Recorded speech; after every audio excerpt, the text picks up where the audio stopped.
السلام علیکم۔ اگر انسان گھر سے نکلتے ہوئے یہ دعا پڑھ لے جو کہ بہت ہی آسان اور مختصر ہے تو 4 بڑے فائدے حاصل ہوتے ہیں، اور یہ فائدے حضور کریم صلی اللہ علیہ وسلم نے اپنی حدیث پاک میں ارشاد فرمائے ہیں۔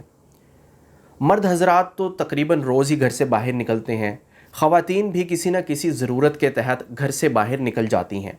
گھر سے باہر جانا تو انسان کا لگا ہی رہتا ہے، تو اگر انسان گھر سے باہر نکلتے ہوئے اس مختصر سی دعا کو پڑھ لے تو یہ 4 بڑے فائدے اسے انشاءاللہ حاصل ہو جائیں گے۔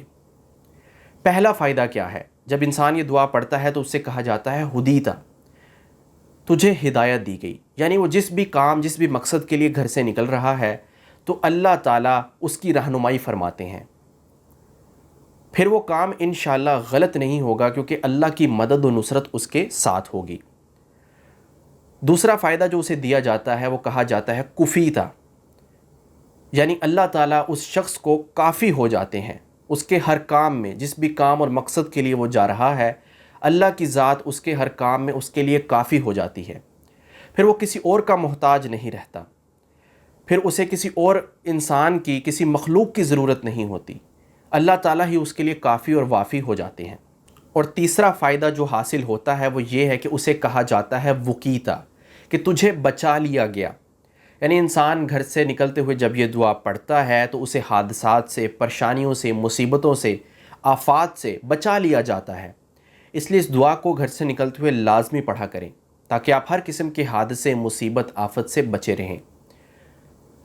چوتھا فائدہ جو انسان کو حاصل ہوتا ہے اس دعا کے پڑھنے سے، اسے کہا جاتا ہے وَتَنَاحَى عَنْهُ الشَّيْطَانُ، کہ تجھے شیطان مردود سے بچا لیا گیا۔ شیطان جو انسان کا ازلی دشمن ہے، جو ہر وقت اسی کوشش میں لگا رہتا ہے کہ میں اس کو کسی نہ کسی طریقے سے گمراہ کروں، تو جب آپ گھر سے نکلتے ہوئے یہ دعا پڑھ لیں گے تو شیطان آپ کے قریب نہیں آئے گا، وہ آپ کو نقصان نہیں پہنچائے گا۔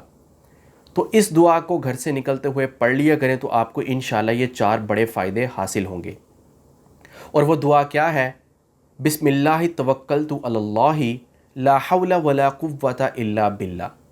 اتنی آسان اور مختصر سی دعا ہے جس کو بچہ، بوڑھا، جوان ہر کوئی یاد کر سکتا ہے، اور اس کے 4 بڑے انعام انسان کو حاصل ہوں گے جب گھر سے نکلتے ہوئے وہ یہ دعا پڑھ لے گا۔ تو اس لیے ہر انسان کو یہ کوشش کرنی چاہیے کہ وہ گھر سے نکلتے ہوئے اس دعا کا اہتمام کرے۔